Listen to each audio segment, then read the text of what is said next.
Ассаламу алейкум, жалпы жамаат, таксидешип чыккан мекендештер, агалар, эжелер, инилер, карындаштар. Бардыңыздарга белгилүү болгондой эле 1-2 күн мурун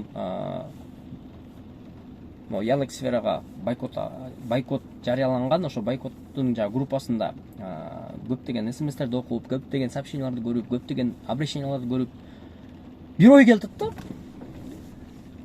Эми бир эле менде эле барбы же башкаларда да көппү ушундай меникинде эле окшош эмелер, ситуациялар. Комментарийге плюс меникиде эле ушундай ооба деп мына оюңар калтырып кеткилечи. Эми просто мындай өзүмдү өзүм кичине болсо кичине успокаивать кылайын да. А то мындай жанагындай жүрөгүм эмес, мына өзүмдүн ичимдеги мындай айтканда нестабильность мындай өнүгүп келатат да. Блин, туура эмес кылып атасың депчи, жана колдобой коюп жумушка чыкпай койгон эмени жумушка чыгып койсоң, бүгүн мисалы үчүн бүгүн чыктым да Яндекске, мен чыгып туруп анан бир аз ушундай ощущение менен жүрөм да. Блин, качан могу бойкот объявлять эткен эме жигиттер заказ кылып туруп, короче, бойкот деп айтагат экен деп.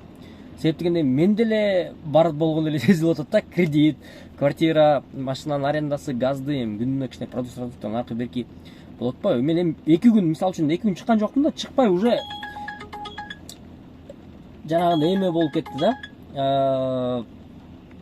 Кыжалат болупчу, ичимде кыжалат болуп, мен кандай болот, эмне болот, ушу бардыгы колдоп атса мен ушинтип эме болуп атам деген ички сезимдер болот. Ошону кандай болуп атат негизи? Өзүңөрдүн оюңарга жазып кеткилечи. Вообще в целом, потому что мен 2 күн чыкпай эле уже жанагындай чукурдун эмеси бар го, түгү бар го, ошол көрүнүп кеткендей болуп атат да. Анан кийин чыгып алып, өзүмдү күнөө эле сезип атам. Блин депчи, типа 2 күн колдогондо, мисалы үчүн чыкпай коюпчу, типа эми өзүмдү кичине мындай эме долг деген сыяктуучу. Ошондой бир эме сезимдер эле болуп атат да. Анын үчүн ооруп калдың ишо. Бирок по-любому иштеш керек дегендейчи. Оюңар жазгылачы, Сураныч, жазып кеткилечи мында. Эми как-никак не болсо эле бир 1000 адам көрсө деле, ошо 1000 адамдын арасында бар да эми адамдар жаза тургандар. Жазып, оюңар жазып кошулуп кеткилечи. Кичине болсо өзүмдү успокоить этип алайын. Игилик.